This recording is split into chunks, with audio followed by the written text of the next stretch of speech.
Welcome back, সকলকে স্বাগত জানাচ্ছি আফটার মিডনাইট স্টোরিজের ১৬ নম্বর এপিসোডে। আজকের এপিসোডে আপনারা শুনবেন ৩টি ঘটনা। অবশ্যই এটি একটি স্পেশাল এপিসোড, তাই ৩টি ঘটনাই একটু অন্যরকম।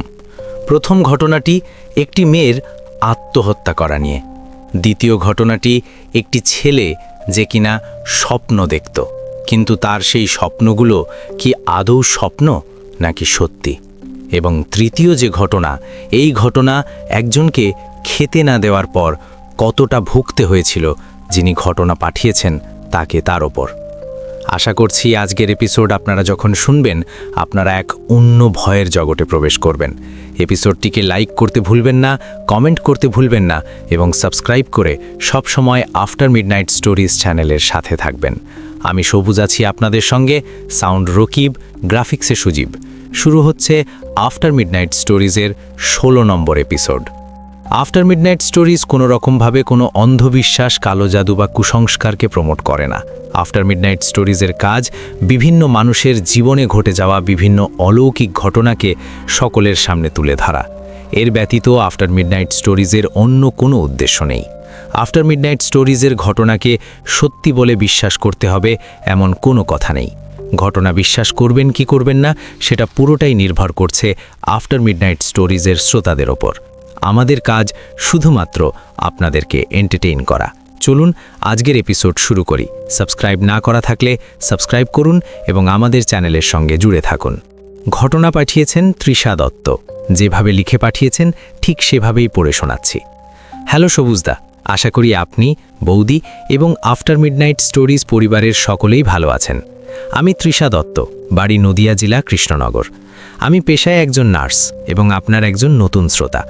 আমি নতুন হলেও আপনার সব এপিসোড প্রথম থেকে শুনেছি। আপনার কণ্ঠে ঘটনাগুলো শুনতে খুব ভালো লাগে। আমার জানা এমন অনেক ঘটনা আছে যেগুলো অনেকবার ভেবেছি লিখব, কিন্তু ডিউটির চাপে টাইম হয়ে ওঠে না। আজ একটু ডে অফ, তাই লিখতে বসলাম। ঘটনাটি ঘটেছে আমাদের পাড়াতে, আজ থেকে প্রায় ৬ বছর আগের কথা। আমাদের পাড়াতে নীলা নামের ৩টে মেয়ে ছিল, ২জন বিবাহিত এবং একজন অবিবাহিত। আজ ৩জন নীলার মধ্যে একজনও বেঁচে নেই। অবাক করা বিষয় হলো ৩জনই সুইসাইড করেছে, আলাদা আলাদাভাবে। যে মেয়েটা অবিবাহিত ছিল, আজকের ঘটনা তাকে নিয়ে। সে সম্পর্কে আমার দিদি হয়। ঘটনাতে যাওয়ার আগে দিদি বাড়ির একটু ডেসক্রিপশন দিয়ে দিই। দিদিদের ২টো বাড়ি, একটা রাস্তার পাশে দরমা দেওয়া ১ কামরা ঘর যেটাতে দিদি থাকত, আর তার সামনে একটা মাটির ২ কামরা ঘর যেটাতে দিদির মা বাবা আর ২ ভাই থাকত। রাস্তার ওই পাশে শ্মশানঘাট, আর দিদির বাড়ির সামনে একটা দোকান, আর তার পাশ দিয়ে আরেকটা রাস্তা। দিদি দেখতে খুবই সুন্দর ছিল। পড়াশোনা আর বাড়ির কাজ করা সব দিক থেকেই পাড়াতে দিদির মতো কেউ ছিল না। দিদির একজন কাছের বন্ধু ছিল, তার নাম ছিল মৌমিতা। সেই পাড়াতেই থাকত। আমি তখন সবে মাধ্যমিক দিয়েছি, পড়াশোনা নেই, তাই বাড়িতে শুয়ে শুয়ে সোনিয়া আঠা দেখতাম। আমি বরাবর ভূতের গল্প শোনা, মুভি দেখা এগুলো পছন্দ করতাম। একদিন বিকালে আমি একা শুয়ে শুয়ে টিভিতে গান শুনছিলাম। বাইরে খুব একটা বার হতাম না। হঠাৎ মা বাইরে থেকে এসে বলল, তুই সারাদিন টিভি নিয়ে থাক, একটু বাইরে বার হয়ে দেখতে পারিস তো কি হয়েছে? আমি বললাম, কি হয়েছে? মা বলল, তোর নীলা দিদি মারা গেছে। আমি তো অবাক, বললাম, কি বলো, কি করে? বলল, কয়েকদিন ধরে পায়খানা হচ্ছিল আর বমি হচ্ছিল, বাড়িতে কাউকে কিছু বলেনি এবং আজ একটু বাড়াবাড়ি হয়ে মারা গেছে। আমি এসব নিয়ে আর মাথা ঘামাইনি। দেখতে গেলাম, সবাই একে একে আসছে দেখতে। ইয়াং মেয়ে, পাড়ার সব থেকে ভালো মেয়ে মারা যাওয়াতে একটা দুঃখের ছায়া নেমে এলো। দিদির বাড়ির সামনে যে দোকান, সেখানে দিদির বাবা বসে চা খাচ্ছিল। দিদির ছোট ভাই, যার ৪ বছর মতো বয়স হবে, ভালোভাবে কথাও বলতে পারে না, ও দোকানে এসে বাবাকে বলল, আব্বু আব্বু, নীলা দোলায় দড়ি দিয়েছে। দোকানে যারা ছিল সবাই তো অবাক, কি বলে ছেলে? তারপর পাড়ার সবাই জেনে গেল যে দিদি সুইসাইড করেছে। সুইসাইড কেস, তাই পোস্টমর্টেম হবে, কিন্তু দিদির বাবা ওখানকার মেম্বার ছিলেন, তাই পোস্টমর্টেম হলো না। সেদিন রাতে লাশটাকে তাড়াতাড়ি শ্মশানে দেওয়া হলো, দিদিদের বাড়ির পাশের শ্মশানঘাটে। আর দিদির ঘরটাকেও বন্ধ করে দেওয়া হলো। দিদির লাশটাকে যখন দেখেছিলাম অদ্ভুত লাগছিল। ওর গলায় কালো দাগ ছিল, ওর ফর্সা মুখটা কালো হয়ে গেছিল। কিন্তু একটা হাসি খুশি মেয়ে হঠাৎ করে আত্মহত্যা করার কারণ কি, সেটা কেউ বুঝতে পারে না। বাড়ির লোকও কিছু বলতে চাইছে না, চেপে যেতে চেয়েছিল। কিন্তু সত্যিটা বেশি দিন চাপা থাকে না। দিদির সুইসাইডের কারণ হলো দিদির তার খুড়তো মামার সাথে একটা অবৈধ সম্পর্ক ছিল, যেটা বাড়ির লোক জেনে গিয়েছিল। মামার কিন্তু বউ আছে এবং 4 মেয়ে আছে। ওকে বারণ করেছিল যোগাযোগ না রাখতে, কিন্তু দিদি তাও সম্পর্ক রাখতে চেয়েছিল। এই নিয়ে অনেক বকাবকি করে এবং দিদি এতটাই ক্লোজ হয়ে গিয়েছিল মামার সঙ্গে যে তার সাথে যোগাযোগ রাখতে পারবে না, এটা মানতে না পেরে সে আত্মহত্যা করে। এসব বাড়ির লোক ছাড়া আর কেউ জানতো না, পরে সবাই জানতে পারে। আর ওই যে মামা, ওনার চরিত্র খুব খারাপ ছিল। এখনও ওনার অনেকের সঙ্গেই অবৈধ সম্পর্ক আছে। এরপর পাড়াতে একটা আতঙ্ক নেমে আসলো। প্রথম কোনো ইয়াং মেয়ে আত্মহত্যা করেছে। দিদি মারা যাওয়ার ঠিক 2 দিন পর বাড়ির সামনের ওই দোকানে 10টার দিকে দোকানদারটা বসে আছে। এমন সময় তার চোখ যায় দিদিদের বাড়ির সামনের রাস্তার ওপর কেউ যেন সাদা শাড়ি পরে ঝাড় দিচ্ছে রাস্তাটা, ঠিক যেমনভাবে দিদি দিত। এটা দেখার পর সে তাড়াতাড়ি দোকান বন্ধ করে বাড়ি চলে গেল। এরপর থেকে সে সন্ধ্যায় দোকান বন্ধ করে বাড়ি চলে যায়। তারপর দিন একজন রাত 11টার দিকে কাজ থেকে ফিরছিল। দিদির ঘরের পাশে আসার পর সে শুনতে পায় দিদি খুব জোরে জোরে পড়ত। ওই রকমভাবেই দিদির ঘরে কেউ যেন পড়ছে, আর ঘরে আলো জ্বলছে।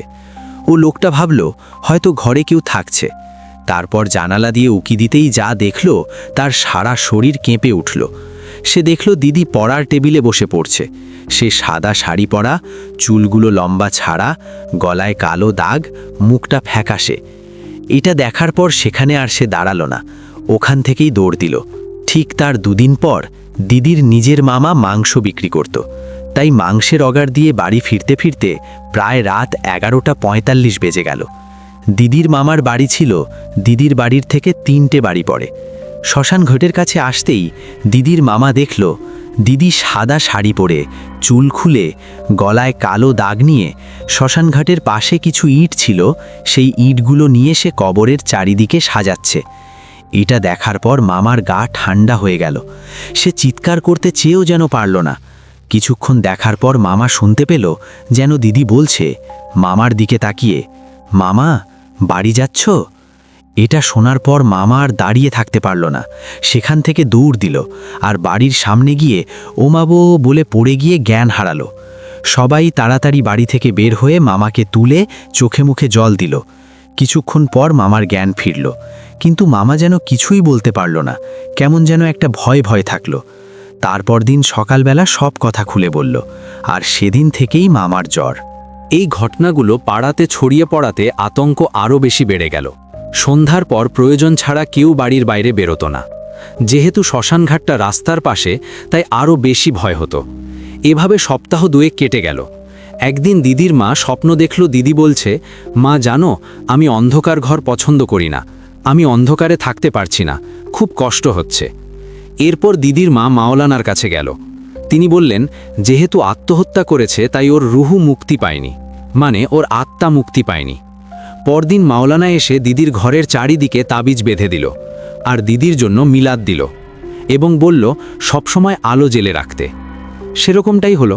দিদির ঘরে সময় আলো জ্বলত, কিন্তু দিদিকে আর কেউ দেখতে পায়নি। এভাবে কেটে গেল 1 মাস।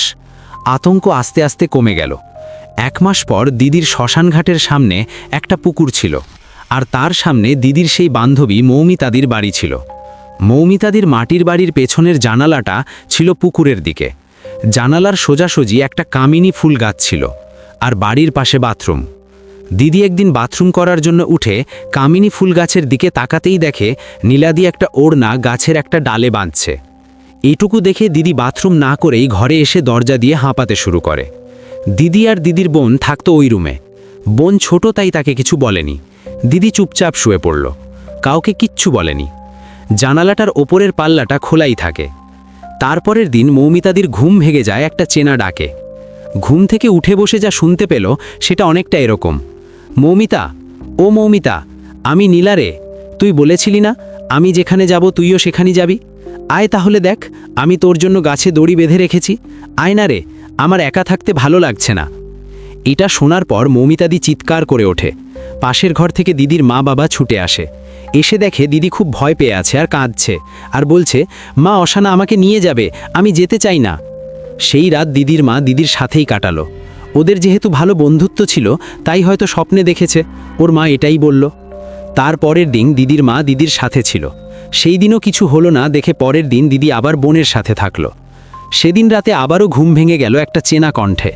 দিদি দেখল নীলাদি ওই কামিনী ফুল গাছের ওপর দাঁড়িয়ে একটা দড়ি হাতে মৌমিতার দিকে তাকিয়ে বলছে, তুই কিন্তু কথা রাখছিস না মৌমিতা, তুই তো বলেছিলি আমার সাথে সব সময় থাকবি, আমি যেখানে যাব সেখানে যাবি, তাহলে কেন আসতিস না? আবার আগের দিনের মতো দিদি চিৎকার করলো। দিদির মা পাশের ঘর থেকে ছুটে আসলো, এসে বকাবকি করলো, হ্যাঁ রে, রাত দুপুরে কি শুরু করেছিস? কেন নীলার কথা ভাবছিস আর উল্টোপাল্টা স্বপ্ন দেখছিস তো? মৌমিতাদি বলল, না মা, স্বপ্ন না, সত্যি সত্যি নীলা এসেছিল একটা দড়ি হাতে নিয়ে। এবার দিদির মা ভাবল যে সত্যি কি স্বপ্ন দেখছে নাকি অন্য কিছু। পরের দিন দিদির মা দিদিকে নিয়ে মাওলানার কাছে গেল, সবটা খুলে বলল। মাওলানা বলল, তুই তোর কাছের বন্ধু ছিলিস, এরকম কোনো কথা হয়েছিল কি তোদের মধ্যে? তখন অনেকক্ষণ চুপ করে থাকার পর বলল, একদিন স্কুলে ঝগড়া হওয়ার পর যখন আবার মিল হয়েছিল তখন ওর কসম খেয়ে কথা দিয়েছিলাম যে ওর সাথে সব সময় থাকব, ও যেখানে যাবে সেখানে ওর সাথে যাব। তখন মাওলানা বলল, ওই জন্যই ও চাইছে তুই ওর মতো আত্মহত্যা কর, যেহেতু তুই ওকে কথা দিয়েছিলি। তারপর দিদিকে মাওলানা অনেক তাবিজ দিল আর বলল ওই কামিনী ফুল গাছটা কেটে দিতে। তারপর দিদিরা ওই ঘরে আর থাকলো না, রাস্তার দিকে ঘর করে থাকলো। সেই ফুল গাছটাও কেটে দিল। তারপর থেকে আর কিছুই হলো না। 1 বছর পর মৌমিতাদির বিয়ে হলো। বছরের মধ্যেই দিদি প্রেগনেন্ট হলো আর দিদির বর দুবাইতে চলে গেল। দিদির ডেলিভারির সময় সেই তাবিজটা খুলে দেওয়া হলো আর দিদি সেটা পরে পড়েনি। এরপর থেকে শুরু হলো দিদির অদ্ভুত আচরণ। মাঝে মাঝেই দিদি মাঝরাতে বাচ্চাকে রেখে দিয়ে একা একা দোলনাতে ঝুলিত। বাচ্চাকে ঠিকমতো খাওয়াতো না, ছোট ছোট কথাতে রেগে যেত। কেউ কিছু বললে ছুটে গিয়ে ঘরের দরজা বন্ধ করে দিত। রাতে একা একা উঠে ছাদে ঘুরে বেড়াতো। আর দিন দিন সে শুকিয়ে যাচ্ছিল। লকডাউন পুড়ে যেতে দিদির বর প্রায় 3 বছর আসেনি। সবাই ভাবত যে বর আসেনি, তাই অনেক দিন ধরে অতিরিক্ত চিন্তাতে দিদি এরকম করছে, অতটা কেউ পাত্তা দিত না। কিন্তু এই অদ্ভুত আচরণ যে এত বড় দুর্ঘটনার হবে কেউ সেটা ভাবতেই পারেনি। প্রায় 3 বছর পর দিদির বর আসলো। 6 মাস পর দিদি আবার প্রেগনেন্ট হয়। এরপর ঠিক 3 মাস পর একদিন দিদির শাশুড়ি রান্না করছিল। দিদি বলল, মা আপনি উঠে আসুন, আমি রান্না করছি। দিদির শাশুড়ি একটু রাগান্বিত হয়ে বলল, থাক, তোমাকে আর রান্না করতে হবে না, বর এসেছে বলে তো সবাই ভুলে গেছো, যাও তুমি যা করছিলে তাই করো গিয়ে। এই বলে দিদির শাশুড়ি রান্না করতে চলে গেল। দিদিদের কেকের বিজনেস আছে, তাই বাড়িতে শুধু দিদি আর দিদির শাশুড়ি ছিল। সেই সময় শাশুড়ি থেকে এটা শোনার পর দিদি গিয়ে ঘরে দরজা দিয়ে দেয়। দিদি শাশুড়িকে অতটা গুরুত্ব দেয় না। বেশ কিছু সময় পর দিদির শাশুড়ি আবার দিদিকে ডাকতে শুরু করলো। দিদি কোনো সাড়া দিচ্ছে না দেখে ভাবল হয়তো ঘুমিয়ে পড়েছে। দুপুর হয়ে গেল। দিদির বর এসে মাকে জিজ্ঞাসা করল, মৌমিতা কোথায়? দিদির শাশুড়ি বলল, ঘুমোচ্ছে। বরকে অনেকক্ষণ ধরে ডাকলো, তাও কোনো সাড়া পেল না। তারপর লোকজন জড়ো হয়ে গেল। দরজা ভেঙে বর দেখল দিদি পাখাতে একটা ওড়না দিয়ে গলায় দড়ি দিয়েছে। 3 মাস প্রেগনেন্ট অবস্থায় একটা ছোট্ট বাচ্চা রেখে মৌমিতাদিও নীলাদির মতো আত্মহত্যা করল। অবশেষে নীলাদি মৌমিতাকে তার সাথেই নিয়ে গেল। দিদির মেয়েটা এখন অনেক বড় হয়ে গেছে এবং বর এখনও এখানে আসে। এই ছিল আজকের ঘটনা। ঘটনাটা বড় হয়েছে হয়তো, কি করব, পুরো ডেসক্রিপশন না দিলে সবটা বোঝা যাবে না। আমার লাইফের প্রথম আত্মহত্যা কেস দেখা, জীবনে প্রথমবার লিখলাম, জানি না কেমন হয়েছে, হয়তো বুঝিয়ে লিখতে পারিনি। যদি ঘটনাটা সিলেক্ট হয় তাহলে আপনি আপনার কণ্ঠে সুন্দর করে শোনাবেন। যদি সিলেক্ট হয় তাহলে উৎসাহ পাবো এবং আরও একটা নীলাদিদির ঘটনা আছে লিখব। আমার কাছে অনেক ঘটনা আছে, সেগুলো পাঠাবো। স্টুডেন্ট অবস্থায় অনেক হাসপাতালে প্র্যাকটিস করতে গিয়েও অনেক ভৌতিক ঘটনা ঘটেছে, সেগুলোও পাঠাবো। যদি সিলেক্ট হয় আমাকে একবার জানাবেন। ভালো থাকবেন। তৃষা দত্ত। আমার কিন্তু বেশ ভালোই লেগেছে আজকের ঘটনাটা এবং আমার প্রথম ঘটনাটা বেশ ভালো লেগেছে। আমার মনে হয় যে আপনি প্রথমবার যেহেতু লিখেছেন, আপনি হোয়াটসঅ্যাপে লিখে পাঠিয়েছেন আমাকে এবং হোয়াটসঅ্যাপ স্ক্রিনশটটি পাঠিয়েছেন। এভাবে না পাঠিয়ে আমাকে যদি আপনি মেলের মাধ্যমে লিখে পাঠান, মানে খুব সহজ করে বলে দিচ্ছি, আপনি আপনার ফোনে গুগল ডক বলে একটা অ্যাপ ডাউনলোড করতে পারেন এবং সেই গুগল ডকে পুরো লেখাটাকে লিখে সেটাকেই আপনি কিন্তু একটা পিডিএফ করে আমাকে পাঠিয়ে দিতে পারেন। ওখানেই শেয়ারে পিডিএফ বলে একটি অপশান আছে, না পারলে একবার ইউটিউবেও দেখে নিতে পারেন। তাহলে খুব সহজেই আপনার এত সুন্দর লেখা খুব সুন্দর একটা উপস্থাপনার মাধ্যমে আমি পেতে পারি। অথবা আপনি ইমেলেই লিখে পাঠিয়ে দিতে পারেন। আমাদের ঘটনা পাঠানোর জন্য মেল করতে হবে aftermidnightstories@gmail.com অথবা আফটার মিডনাইট স্টোরিজের ফেসবুক পেজ ইনবক্সে। আমাদের আফটার মিডনাইট স্টোরিজের ফেসবুক পেজে গিয়ে আপনারা কমেন্ট করে জানাবেন যে আজকের এপিসোড আপনাদের কেমন লাগছে। আপনাদের মতামত জানতে পারলে আমাদেরও অনেক বেশি ভালো লাগবে। চলে যাচ্ছি আজকের আমাদের পরবর্তী ঘটনায়। প্রণাম প্রিয় সবুজদা, আমি অরিন্দম পাল, বাঁকুড়া জেলায় থাকি। বর্তমানে আমি কলকাতার শিয়ালদহ এলাকাতে থাকি পড়াশোনার জন্য। আমি ভিজুয়াল আর্টস এবং পেইন্টিং ডিপার্টমেন্টের student, Rabindra Bharati university. After midnight stories আমি বহুদিন ধরে শুনে আসছি, খুবই ভালো লাগে ঘটনাগুলো। আর তোমার একটা পোর্ট্রেট আমি অনেক দিন আগে ড্র করেছিলাম, তুমি সেটা দেখেছো এবং শেয়ারও করেছো, তার জন্য অনেক ধন্যবাদ তোমায়। পোর্ট্রেটটা তোমার হাতে তুলে দেওয়ার খুব ইচ্ছে, আশা করি সেই সুযোগ খুব তাড়াতাড়ি আসবে। যাই হোক, ঘটনাতে ফেরা যাক। এখন বাজে রাত 1টা। আমি তোমাকে ঘটনাটা লিখছি শুয়ে শুয়ে। ঘটনাটা আমার সাথেই ঘটেছে। আমার বয়স 22, আমার এখন 3rd ইয়ার হবে। শিয়ালদহ এলাকাতে আমি এবং আমার 2 বন্ধু সূর্য ও অম্বরদা, আমরা দুজনেই দুজনকে দাদা বলি। মোট 3 জন আমরা একটা রুমে ভাড়াতে পড়াশোনা করি। বাড়িটিতে থাকা প্রায় 2 বছর হয়ে গেছে এবং এখন সে বাড়ি ছেড়ে আমরা অন্য বাড়িতে থাকি। এবার আমি বাড়ি ছাড়ার কারণটা বলবো। প্রথমত, আমি যখন বাড়িটিতে আসি, মা বাবার সঙ্গে বাড়িটিতে ঢুকতেই আমার একটা অদ্ভুত রকম ফিলিংস হয়। আমি ভাবলাম যে অনেক দিন হয়তো বন্ধ আছে রুমটা, তাই এরকম ফিল হচ্ছে। একটা অদ্ভুত গন্ধ আসছে। তো যাই হোক, মা বাবা আমাকে রেখে যায় এবং সালটা 2023। প্রথম কোনো অসুবিধা হয়নি, সেভাবে কিচ্ছু অনুভব করিনি। তবে আমার রুমমেটরা যখন বাড়ি যেত, সেই সময় আমার একা থাকতে ভয় করত। আমি ভাবতাম এটা হয়তো আমার মনের ভুল, একা আছি তাই ওরকম মনে হচ্ছে। কয়েক মাস হতে থাকে এরকম, প্রায় 6 মাস 1 বছর। আমি এখন আমার রুমটার বর্ণনা দিই। একটাই রুম ছিল, আর একটা ডাইনিং আর একটা বাথরুম। ডাইনিংয়ের একটু ডান দিক চেপে একটা ছোট্ট পাঁচিল, যেটা রান্নার জায়গাকে সেপারেট করে। আমি আর সূর্য থাকতাম ভিতর দিকের রুমে, আর অম্বরদা থাকতো বাইরের ওই ডাইনিংয়ের বাম সাইডটাতে। ডাইনিংয়ের রান্নাঘরের দিকে ছিল একটা বড় জানালা, আর বাম দিকে ছিল একটা মাঝারি জানালা, আর ভিতরের রুমে একটা বড় জানালা। তো একদিন রাত্রিবেলা আমি একটা স্বপ্ন দেখি যে রাতে আমি একা ছিলাম, আর বাকি 2 জন বন্ধু বাড়িতে গেছিল। সেদিন আমি দেখি যে বাইরের ডাইনিংয়ের বাম দিকে যে জানালাটা আছে, সেখানে একটা বাচ্চা হুডি পরা জ্যাকেট পরে জানালা দিয়ে লাফিয়ে লাফিয়ে উকি মারছে। মানে বাচ্চাটা নাগাল পাচ্ছে না, আর মুচকি মুচকি হাসছে। সকালে আমার ঘুম ভাঙে। আমার একটা অভ্যেস আছে যে আমার রাতে সহজে ঘুম ভাঙে না, বাজে স্বপ্ন দেখলেও একেবারে সকালে ঘুম ভাঙে। তো আমি স্বপ্নটা কাউকে বলিনি, বাজে স্বপ্ন ভেবে ইগনোর করে গেছি। তারপর আমি একদিন আমার বাড়ি গেলাম এক্সামের পর। বাড়িতে গিয়েও আমি একই স্বপ্ন আবার দেখলাম। ঘটনাটা মাকে জানালাম। মা ব্যাপারটা খুব একটা সিরিয়াসলি নিল না সেই মুহূর্তে, খারাপ স্বপ্ন দেখেছি এরকম আর কি। কিন্তু পরে মা আমাকে একটা ঠাকুরের তেল দিয়েছিল, যেটা আমি নিয়ে কলকাতায় আসি। মা বলেছিল যখন রাতে একা থাকবি তখন এই তেলের তিলক কেটে ঘুমোতে যাবি। মা যেমন বলল আমিও সেই রকম করলাম। আমি রুমে একা, তখনও বন্ধুরা বাড়ির থেকে আসেনি। আমার ক্লাস স্টার্ট হয়ে যাওয়ায় আমি কলকাতা চলে আসি। সেই দিন রাত্রিবেলা তিলক কেটে ঘুমোলাম, কোনো বাজে স্বপ্ন আসেনি। এরপর থেকে আমি একা থাকলে তিলক কাটতাম, তারপর শুতাম। স্বপ্ন দেখার 1 মাস হয়ে গেল। আমার ভয়টা আস্তে আস্তে কাটতে থাকে, যেহেতু আমি আর কোনো স্বপ্ন দেখিনি। শুধুমাত্র আমি দেখছিলাম এই রকম স্বপ্ন। আমার 2 বন্ধুর কিন্তু কোনো অসুবিধা হয়নি। আমি আসলে নেগেটিভ এনার্জি একটু ফিল করতে পারি।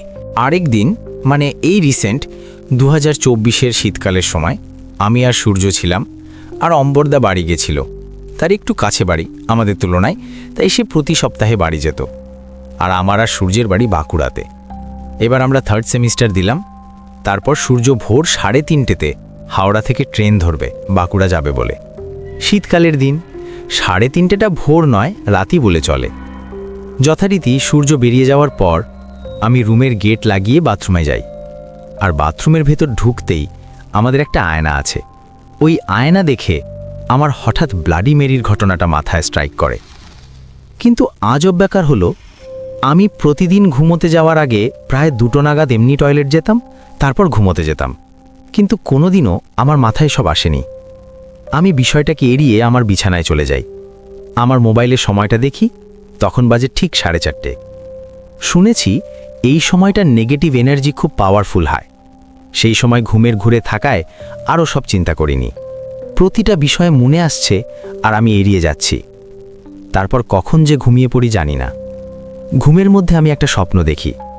যেভাবে গেট লাগিয়ে আমাদের রুমের ওই ডাইনিংয়ে ঢুকি, সেভাবেই আমি স্বপ্নতে ঢুকছি এবং দেখছি ডাইনিংয়ে একটা বাচ্চা মেয়ে দাঁড়িয়ে আছে আর আমার দিকে পিছন ঘুরে মুচকি হাসছে। কিন্তু আমি বাচ্চা মেয়েটাকে দেখতে কেমন সেটা দেখতে পাইনি। বাচ্চা মেয়েটি আকাশী রঙের একটা ফ্রক পরেছিল। সঙ্গে সঙ্গে আমার ঘুম ভাঙে, আমি দেখি সকাল হয়ে গেছে। বিষয়টা আমাকে খুব ভাবার ছিল যে আমি একই ধরনের স্বপ্ন, একই বাচ্চা বারবার কেন দেখছি। কয়েক সপ্তাহ কেটে যায়। এর মাঝে আমি আবারও একা রাত কাটিয়েছি, কিন্তু কখনো কিছু দেখিনি, কারণ আমি তারপর থেকে খাকুলের তেলের তিলক কেটে ঘুমোতাম। আস্তে আস্তে ভয়টা আমার কাটতে থাকে। এর মাঝে আমি আমার স্বপ্নে দেখা দৃশ্যটার একটা স্কেচ আঁকি ছোট করে। যেহেতু আমি শিল্পী, তাই বিষয়টা আমি কাগজ পেন্সিলে তুলে ধরেছিলাম। আমাদের পাশের বাড়ির একটা ছেলে ছিল যে ক্লাস 7-এ পড়ে। সে আমাদের রুমে প্রায়ই আসতো গল্প করতে, ছবি আঁকা দেখতে। একদিন ওই ভাইটা এসেছে, আমার আঁকা সেই স্কেচটা দেখে বলছে, দাদা এটা কি এঁকেছো? এটা তো তোমাদের ডাইনিংটা, আর এইটা কে দাঁড়িয়ে আছে? আমি ভাইটাকে সব ঘটনা বললাম, যেহেতু ও ছোট থেকে এখানে থাকে। সব ঘটনা শোনার পরও হাঁ করে আমার দিকে তাকিয়ে বলল, তুমি একা থাকো কিভাবে? আমি বললাম, কেন, কি হয়েছে? ভাইটা বলল, আজ থেকে 4-5 বছর আগে এই রুমের ফার্স্ট ভাড়াটিয়া যে ফ্যামিলি নিয়ে আসে, সে ফ্যামিলিতে একটা বাচ্চা মেয়ে ছিল। সে মেয়েটি ডেঙ্গুতে এই রুমেই মারা যায়। তারপর তারা বাড়ি ছেড়ে দেয়। তারপরেও আরও একটা ফ্যামিলি এসেছিল, কিন্তু তারা বেশি দিন থাকেননি। আর আমরা ছিলাম এই রুমের 3য় ভাড়াটিয়া। তখন আমি ভাবি, যেটা আমি স্বপ্নে দেখেছি সেটা কি আদৌ স্বপ্ন, নাকি আমার সাবকনশিয়াস মাইন্ড সত্যিকারেরই দেখেছে? প্যারানর্মাল এক্সপার্টের মতে আমরা কোনো স্বপ্ন দুবারের বেশি দেখে থাকলে সেটা আমাদের সাবকনশিয়াস মাইন্ড সত্যিকারের দেখে থাকে। তবে আমি আমার এই ঘটনার বর্ণনা আজও খুঁজে পাইনি। তারপর থেকে আমরা বাড়িটা চেঞ্জ করি এবং বাড়ি শিফটিংয়ের সময় ওই আঁকা স্কেচটা আমি আগুনে পুড়িয়ে দিই, কারণ আমার মা বাবা খুব বকাবকি করছিল ছবিটা এঁকেছিলাম বলে। এখনো পর্যন্ত নতুন রুমে আমি কোনোদিন একা কাটাইনি। জানি না আবার কোনো স্বপ্ন আসবে কিনা। আশা করি যেন না আসে। এই ছিল আমার ঘটনা। যদি তোমার পছন্দ হয় তাহলে অবশ্যই আফটার মিডনাইট স্টোরিজ চ্যানেলে পাঠ করো। আমি জানি না ঘটনাটা কতটা গুছিয়ে বলতে পারলাম, তুমি তোমার মতন করে গুছিয়ে শোনো। এবং ও লিখেছে যে আমার এই ঘটনাটা যদি পডকাস্ট চ্যানেলের যোগ্য হয় তাহলে আমি তোমার সামনে বসে অডিয়েন্সকে ঘটনা শোনাতেও রাজি। বলেছিলাম না তোমাকেও আমার সাথে নিয়ে যাব। এই ঘটনাটা আমি আফটার মিডনাইট স্টোরিজে পড়ে ফেললাম। আমি যেই মুহূর্তে দাঁড়িয়ে এরকম কোনো লেখা, সুন্দর লেখা দেখি, সে লেখাকে আমি আফটার মিডনাইট স্টোরিজে পড়ে ফেলার লোভটা সামলাতে পারি না। আমি অরিন্দমকে বলবো যে ডেফিনেটলি তুমি অন্য কোনো ঘটনা নিয়ে আমাদের পডকাস্টে আসো, একটু বড় ঘটনা নিয়ে, যে ঘটনাটা কিনা পডকাস্টে বলার মতো হবে এবং সকলে শুনেও অবাক হবে। চলে যাব আজকের পরবর্তী ঘটনায়। পরবর্তী ঘটনায় যাওয়ার আগে আপনাদেরকে একটা প্রশ্ন করি। আপনার সাথে কি কখনো এমন হয়েছে যে আপনি কোনো কিছু স্বপ্নে দেখেছেন বা আপনি কোনো কিছুকে স্বপ্ন বলে ভাবছেন, কিন্তু সেটা আসলেই স্বপ্ন নয়? এমনটা হয়ে থাকলে কমেন্ট বক্সে জানাবেন। চলে যাচ্ছি আজকের আমাদের শেষ ঘটনায়। এখন যে ঘটনাটা শুনবেন, এই ঘটনা হয়তো আগেও এরকম ধরনের ঘটনা শুনেছেন, কিন্তু কিছু ঘটনা থাকে যতবার আমরা শুনি ততবারই আমাদের ভালো লাগে। আমাদের এই এপিসোডটিকে লাইক করতে ভুলবেন না এবং সাবস্ক্রাইব করে আমাদের চ্যানেলের সঙ্গে থাকবেন। প্রত্যেক শুক্রবার এবং রবিবার ঠিক রাত 10টার সময় আমরা এপিসোড আনতে থাকি। শুক্রবার এবং রবিবারের রাত মানেই ভয় পাওয়ার রাত উইথ আফটার মিডনাইট স্টোরিজ। লিখছেন সমীরণ ঘোষ। একটু খেতে চেয়েছিলাম বলে অন্ধকারে হারানো এক ছায়া ফিরে আসে। ক্ষুধার দাহে জ্বলছিল যাহার বুক, সে আজ অভিশাপ হয়ে ঘরের শ্বাসে শ্বাসে। নমস্কার, আমি সৌম্য, তোমার অসাধারণ গলার এক নতুন তবে অন্ধভক্ত বলতে পারো। আমি বাঁকুড়ার বিষ্ণুপুরের বাসিন্দা। লেখালেখি অনেক করলেও আমি প্রথমবার ইমেল করছি। কিছু ভুল হলে তুমি দয়া করে একটু সংশোধন করে নিও। এই ঘটনাটি আমার নিজের সঙ্গে ঘটেছে। প্রায় 2021-22 সালের কথা। তখন বাড়িতেই ছিলাম। পুরনো চাকরিটাও হাতছাড়া হয়ে গেল, একটু বেশি মাইনে চেয়েছিলাম বলে। এবার শুয়ে বসে থাকলে তো হবে না, সংসার চালাতে হবে, না হলে এক না একদিন না খেতে পেয়ে মরে যাব। এই অবস্থায় কি করা যায়? ভাবতে ভাবতে মাথায় একটা প্ল্যান এলো, একটা খাবারের স্টল বসলে কেমন হয়। আজকালকার জেনারেশন যেমন পেটুক, তাতে খাবারের স্টলের ব্যবসা ভালোই চলবে। রান্না সম্পর্কে কিছুটা অভিজ্ঞতা ছিল আবার, ওই অভিজ্ঞতা নিয়েই লেগে পড়লাম কাজে। স্টেশনের ধারে একটা ছোট খাবারের স্টল খুলে বসলাম। ভালোই চলছিল, প্রতিদিন অন্তত 8-10 জন কাস্টমার আরামসে হয়ে যেত। একদিন আমি প্রায় স্টল গুটিয়ে বাড়ি যাচ্ছি, তখন দেখি একটা বুড়ো লোকটা খোড়া, সে খুঁড়িয়ে খুঁড়িয়ে আমার দিকে আসছে। হাঁটতে যে পারছে না সেটা যে কেউই বুঝবে। ধীরে ধীরে পা টেনে টেনে লোকটা আমার স্টলের সামনে এসে দাঁড়ালো, বলল, বাবা একটু খিদে পেয়েছে, যদি কিছু খাবার পাই। আমি একটু হাঁপিয়ে গিয়ে বললাম, দাদা সব শেষ, সেজার কিছু নেই, কাল সকালে এসো। কিন্তু উনি তো নাছোড়বান্ধ, অনুরোধ করে চললেন, একটু কিছু থাকলে দিই না বাবা, অনেকক্ষণ হাঁটছি, খিদেটা আর সহ্য হচ্ছে না, তুই যা দিবি তাই খেয়ে নেব। আমি তখন রেগে গিয়ে চেঁচিয়ে উঠি, বলছি না সব শেষ, ভিখারির মতো ঘুরে ঘুরে কি পাবি রে, যা অন্য কোথাও যা, বিরক্ত করিস না আমায়, এ বয়সে মরতে পারিস না নাকি, মাথা খারাপ করিস না তো আর। উনি থমকে দাঁড়িয়ে রইলেন, চোখে জল টলমল করছিল। চোখের অশ্রু মুছে বললেন, ঠিক আছে, আর বিরক্ত করব না। এই বলে তিনি চলে যেতে লাগলেন। হঠাৎ করে পিছন ঘুরে বললেন, একটু তো ব্যাস খেতেই চেয়েছিলাম। এই বলে আবার পা বাড়ালেন। আমি তোয়াক্কা না করে বাড়ির উদ্দেশ্যে রওনা হলাম। যত সব পাগলের দল, রাত বেরোতে মাথা চিবিয়ে খায়। যাই হোক, হাঁটতে হাঁটতে মনে হলো খানিকক্ষণ বাদেই যেন কেউ আমার পিছনে গেছে। পিছন ফিরে দেখলাম কেউ নেই। একটু অবাক হয়েও আবার হাঁটতে শুরু করলাম। এমন সময় জোরে বৃষ্টি নামতে শুরু করলো, অথচ আজ তো খবরের কাগজে লেখা ছিল আকাশ পরিষ্কার থাকবে। আমি মেইন রোডে একটা রিক্সা দেখতে পেলাম। রিক্সাওয়ালাকে আমি কিছু না বলেই তার রিক্সায় উঠে পড়লাম। রিক্সাওয়ালার মুখ চাদরে ঢাকা। আমার কিছু বলার আগে রিক্সা চলতে শুরু করলো। আমি বললাম, ওই যে দোকানের ভিতরের গলিটা, সেখানে নামাবেন। কিন্তু সে যেন শুনতেই পেল না, নিজের মতো করে সে রিক্সা চালিয়ে যাচ্ছে। আমি ফোনে বউয়ের সঙ্গে কথা বলতে লাগলাম। ওপাশ থেকে বউ বলল, কি গো, কখন আসবে? আমি বললাম, এই 6-7 মিনিট ধরে রাখো। কথা বলা শেষ হলো, দেখি আমার গন্তব্য অনেকটাই পেরিয়ে গেছে। আমি বললাম, এ থামুন থামুন, আমি তো অনেক আগেই নাবার কথা বলেছিলাম। রিক্সাওয়ালা মুচকি হেসে বলল, এই গাড়ি আর থামবে না। গলার স্বরটা চিনতে দেরি হলো না, এই তো সেই কিছুক্ষণ আগের বুড়ো। সে কর্কশ অমানবিক গলায় বলল, তা আমি তো ব্যাস খেতে চেয়েছিলাম, এতে আমার কি দোষ? আমি নিস্তব্ধ হয়ে গেলাম, চোখ বিশারিত। মনে হচ্ছিল এ কোন বিপদে পড়লাম। হঠাৎ একটা বড় গাছের সঙ্গে রিক্সা ধাক্কা খেল। চোখ খুলে দেখি আমার বাড়িতে সবাই ভিড় করেছে, স্ত্রী কাঁদছে। আমি কিছু বুঝতে না পেরে তার গায়ে হাত দিতেই দেখি আমার হাত তার দেহ ছেদ করে চলে গেল। আমি ভয় পেয়ে গেলাম, কিছু বলতে চাইলাম, কিন্তু আমার কথা কেউ শুনল না। তার মানে আমি কি মারা গেছি? হঠাৎ ঘরের এক কোণে বসে থাকতে দেখি সেই বুড়োকে। সে বলল, একটু তো ব্যাস খেতে চেয়েছিলাম। চোখের সামনে শুধু এক ফালি সাদা আলো ছাড়া আর কিছুই দেখতে পেলাম না। আমি আমার ঘরে শুয়েছিলাম। স্ত্রী কি হয়েছে জিজ্ঞাসা করলেও আমি কোনো উত্তর দিলাম না। ঘটনার বিবরণ দিলে হয়তো সে বিশ্বাসই করত না।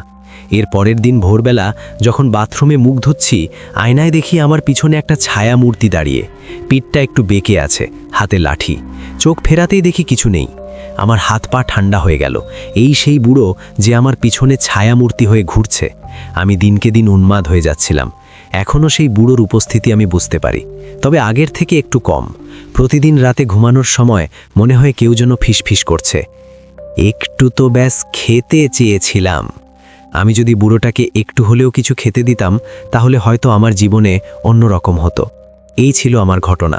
ভালো লাগলে পড়ে শুনিও, এবং দয়া করে কোন এপিসোডে আমার ঘটনা শোনানো হবে ইমেল করে জানিও। 3টে ঘটনায় কিন্তু আমার খুব ভালো লেগেছে। আপনাদের কেমন লেগেছে জানাবেন, ভালো লাগলেও জানাবেন, খারাপ লাগলেও জানাবেন।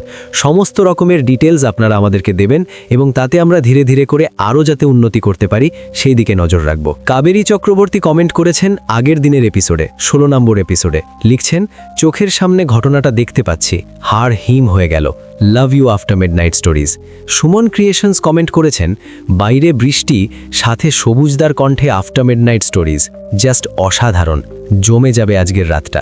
সে আপনারা প্লিজ, আমি তো অবশ্যই দেখবেন, এবং আফটার মিডনাইট স্টোরিজের প্রত্যেকটা এপিসোড শেয়ার করবেন বন্ধুদের সঙ্গে।